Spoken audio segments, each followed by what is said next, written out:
Can you feel it?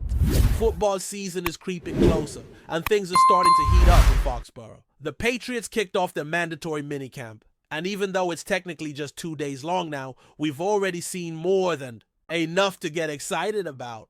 Day one is in the books, and today we're diving deep into everything we've learned so far, starting with one guy who's been stealing all the headlines. Drake Maye. I mean, let's not sugarcoat it. The kid is on a mission, and it shows. Now, before we even get into Maye's performance, let's rewind for a second. Originally, the minicamp was scheduled for 3 full days, Monday through Wednesday, but Coach Mike Vrabel decided to shorten the on-field sessions to just Monday and Tuesday. Wednesday's still part of the camp, but it'll be all indoors. Weights, film study, team meetings, you know the drill. No actual practice reps, and honestly, that's fine. We've already seen plenty over these first 2 days to start painting a picture of what this team could be in 2025. So back to Drake Maye. This guy has looked locked in. I'm talking laser focused. Every throw, every read, every movement on the field shows a quarterback who's processing the game faster, sharper, and more confidently than what we saw early in his rookie year. At Monday's practice, he went 14 for 18. Solid, but it gets even better. On Tuesday, the guy went 16 for 18. That's not just consistency. That's efficiency at a level you usually don't expect from a second-year quarterback in June. What impressed me most, though, was where those numbers came from. This wasn't just check down city or some vanilla practice against a soft scout. Team defense. A lot of Maye's completions came in the red zone. That pressure cooker part of the field where everything shrinks, the windows tighten, and the defense has less ground to cover. And yet Maye was surgical. He threw touchdowns to Pop Douglas, Kendrick Bourne, and Tavian Henderson, who, by the way, is starting to draw comparisons to guys like James White and Rex Burkhead.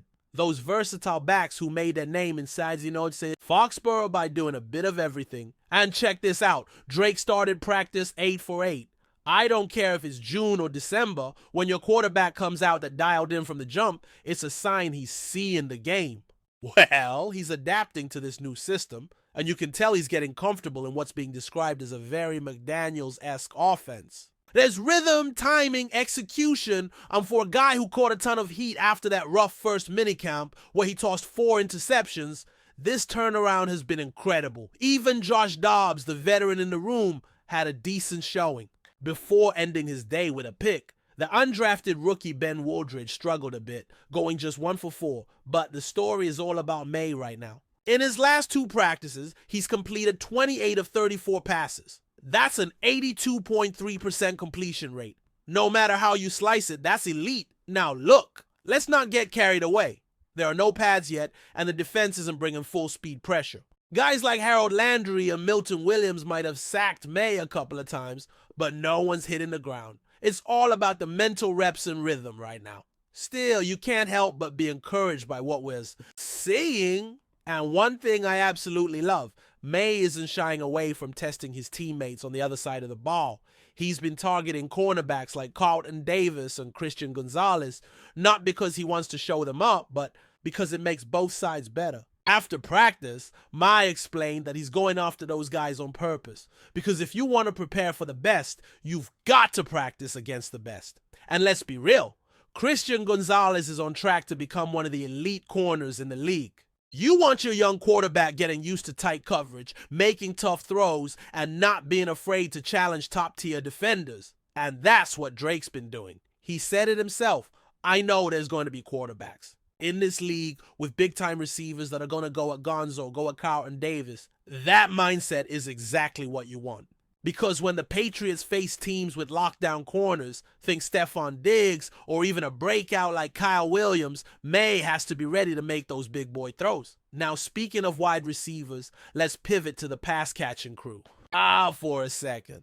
Because while Maye is the headline, one of the biggest storylines from camp has been the health and the resurgence of Stefon Diggs. Yeah, that's right. Remember all the doubts, the whispers that he might miss the start of the season after tearing his ACL just 6 months ago. Forget all that.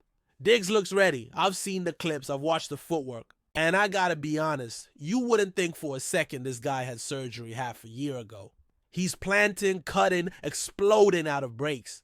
And not just running routes for the cameras, he's catching passes from Maye, celebrating with teammates, staying vocal and engaged throughout practice. He even pulled aside undrafted rookie Efton Chisholm and started mentoring him during a break. That's leadership. That's culture. And apparently, it's not just the media taking notice. Mike Vrabel, the same guy who looked visibly frustrated just a few weeks ago, is now praising Diggs publicly. Vrabel called out his rehab progress, his energy, his attention to detail in third down and red zone scenarios. He said Diggs is still working through certain drills and not doing full team reps yet, but emphasized how locked in he's been on the mental side of things. And let me say this now, if Stefon Diggs is truly healthy by week 1, and I think he will be, he's going to break a curse that's been haunting this franchise since Tom Brady left in 2019. No Patriots wide receiver has cracked 1,000 yards since then.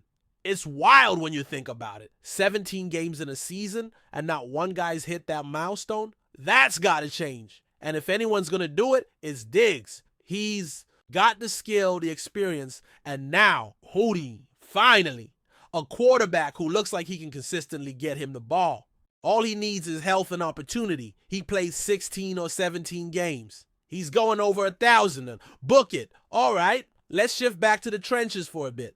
Offensive line, yeah, might not be the flashiest part of the game, but you can't win without it. And one of the biggest question marks right now is that left guard spot. Tyrese Robinson was absent from practice for personal reasons, and that opened the door for Cole Strange to slide in as the starter. Strange is entering a critical year. The team declined his 5th-year option, so this could be his final season in New England unless he makes a serious impression. From what I saw, Strange got the bulk of the work at left guard alongside Sidio on the other side. Garrett Bradbury held down the center spot. Jared Wilson didn't practice either, though he was present, so that opened up even more reps for Strange. And while it's hard to evaluate line play without pads and full-speed contact, there were moments when Maye faced real pressure in early team drills. That's both good and bad. Good because the defensive front looks aggressive. Bad because the O-line still has work to do in terms of protection. Still, it's June. We are not going to overreact. The key is reps, familiarity, and building chemistry with your quarterback. And Strange getting this kind of workload early on could be exactly what he needs to get back on track. Now, a quick note on attendance, and this is important. Only 2 players missed practice. Tyrese Robinson and Wes Schweitzer, both excused for personal reasons. No drama, no contract disputes, no holdouts. And in today's NFL, that's actually kind of a big deal. Just look around the league.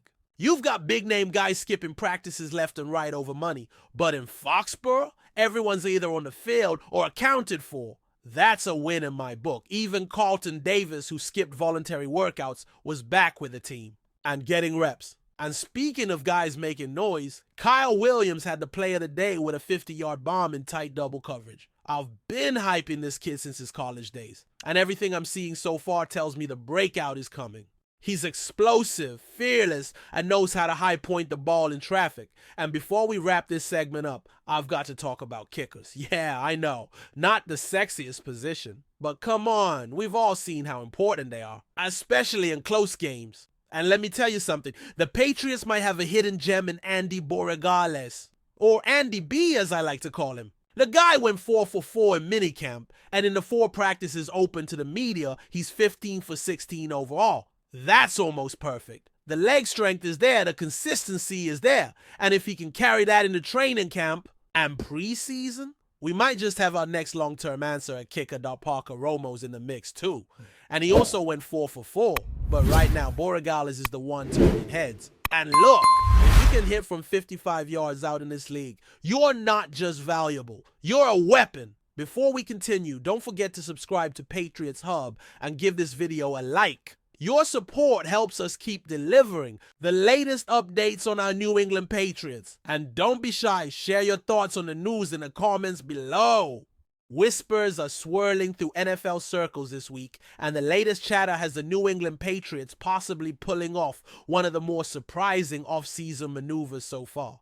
According to early speculation, the Patriots may have struck a deal to trade wide receiver KAYSHON Bouttte to the Dallas Cowboys, A move that, if confirmed, could signal a significant shift in strategy for both franchises. The Patriots have long been known for their unpredictable front office moves, and this rumored trade fits right into that mode. Boutте, a 6th-round pick in 2023, showed flashes of potential but never truly cemented his role in New England's evolving offense. With a crowded receiver room and a new coaching staff in place, Bouttte may have been viewed as expendable, despite his raw talent and upside. For the Cowboys, the potential acquisition of Bouttte is intriguing. Dallas has been vocal about wanting to add depth and youth to their receiving core, especially with lingering uncertainty surrounding their secondary targets behind CeeDee Lamb. Bouttte, who was once projected as a first-round talent during his LSU days, still carries that tantalizing what-if factor.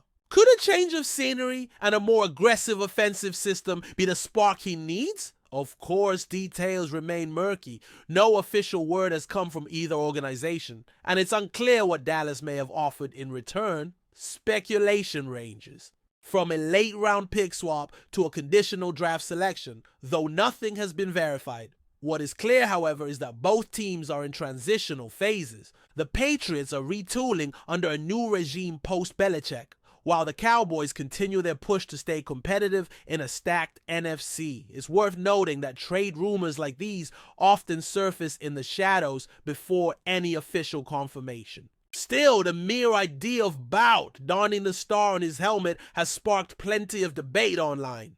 Could this be the low-risk, high-reward move that pays off for Dallas? Or are the Patriots letting go of a young talent too soon? Time will tell.